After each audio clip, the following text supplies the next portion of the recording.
Bro, ಒಂದ್ question ಇದೆ. ಕೇಳಿ. ಬಿ ಖಾತಾದಿಂದ ಎ ಖಾತಾ ಕನ್ವರ್ಷನ್ ಮಾಡೋದಕ್ಕೆ ಎಷ್ಟು ಖರ್ಚಾಗತ್ತೆ? ನಿಮ್ಮ ನಿವೇಶನ ಈಗ ಬಿ ಖಾತಾ ಆಗಿದ್ರೆ ಅದನ್ನ ಎ ಖಾತಾಕ್ಕೆ ಪರಿವರ್ತನೆ ಮಾಡ್ಕೊಳ್ಬೇಕು ಅಂತ ಹೇಳಿದ್ರೆ ಸರ್ಕಾರ ಈಗ ಹೇಳಿರೋ ಪ್ರಕಾರ ಇನ್ನು 100 ದಿನಗಳ ಒಳಗಡೆ ನೀವು 5% ಮಾರ್ಗದರ್ಶನ ಮೌಲ್ಯ ಅಥವಾ ಗೈಡ್ ಲೈನ್ ವ್ಯಾಲ್ಯೂ ಮೇಲೆ 5% ನೀವು ಪಾವತಿ ಮಾಡಬೇಕಾಗ್ತದೆ. ಈ ಗೈಡ್ ಲೈನ್ ವ್ಯಾಲ್ಯೂ ಅಂತ ಹೇಳುವಂತದ್ದು ಎಷ್ಟು ಅಂತ ಹೇಳೋದು ನೀವು ಸರ್ಕಾರಿ ಒಂದು ವೆಬ್ಸೈಟ್ ಅಂತರ್ಜಾಲ ತಾಣಕ್ಕೆ ನಿಮ್ಮ ಫೋನ್ ಅಲ್ಲಿ ಭೇಟಿ ನೀಡೋದ್ರ ಮೂಲಕ ಪರೀಕ್ಷೆ ಮಾಡ್ಕೊಳ್ಬಹುದು. ಅದ್ ಹೇಗೆ? ಕೊಡಿ ನಿಮ್ಮ ಫೋನ್ ಅನ್ನು ಹೇಳ್ತೀನಿ. ಮೊದಲಿಗೆ ನಾವು igr.karnataka.government.in ಅಂತ ಹೇಳುವಂತ ಅಂತರ್ಜಾಲ ಪುಟಕ್ಕೆ ಭೇಟಿ ನೀಡಬೇಕು. ಈ ಪುಟದಲ್ಲಿ ಬಲಭಾಗದಲ್ಲಿರುವಂತಹ ಐಕಾನ್ ಅನ್ನು ಒತ್ತಿದಾಗ ಪರಿಷ್ಕೃತ ಮಾರ್ಗಸೂಚಿ ದರ ಅಂತ ಹೇಳುವಂತ ಆಯ್ಕೆ ಇರ್ತದೆ. ಇದನ್ನ ಆಯ್ದುಕೊಂಡಾಗ ಉಪನೋಂದಣಿ ಕಚೇರಿಗಳ ಬಗ್ಗೆ ಮಾಹಿತಿಗಳು ಸಿಗ್ತವೆ. ನಾನಿಲ್ಲಿ ಬ್ಯಾಟರಾಯನಪುರವನ್ನು ಆಯ್ಕೆ ಮಾಡ್ಕೊಳ್ತೇನೆ. ಬ್ಯಾಟರಾಯನಪುರದಲ್ಲಿರುವಂತಹ ಎಲ್ಲ ಮಾಹಿತಿಗಳು ಇಲ್ಲಿ ಇರ್ತವೆ. ಅದರಲ್ಲಿ ಹುಡುಕೋದು ಸ್ವಲ್ಪ ಕಷ್ಟ ಆಗಿರೋದ್ರಿಂದ ಇದನ್ನ PDF ಮಾದರಿಯಲ್ಲಿ ಡೌನ್ಲೋಡ್ ಮಾಡಿಕೊಂಡು ನಮಗೆ ಬೇಕಾದ್ದು, ನಾನಿಲ್ಲಿ ಸಹಕಾರ ನಗರ ಎ ಬ್ಲಾಕ್ ಅನ್ನು ಹುಡುಕ್ತಾ ಇದ್ದೇನೆ.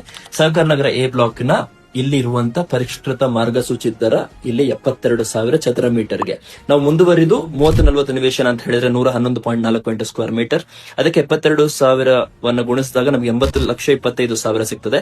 5% ತೆಗೆದುಕೊಂಡಾಗ 4,01,250 ರೂಪಾಯಿಯನ್ನು ನಾವು ಸರ್ಕಾರಕ್ಕೆ ಪಾವತಿಸಬೇಕಾಗ್ತದೆ. ಇದೇ ರೀತಿ ಬೇರೆ ಬೇರೆ ನಿವೇಶನಗಳ ಜಾಗಗಳ ಮಾಹಿತಿಗಳು ಬೇಕು ಅಂತ ಹೇಳಿದ್ರೆ ನಿಮ್ಮ ನಿರ್ದಿಷ್ಟ ನಗರವನ್ನ ಕಮೆಂಟ್ ಮಾಡಿ. ಧನ್ಯವಾದಗಳು.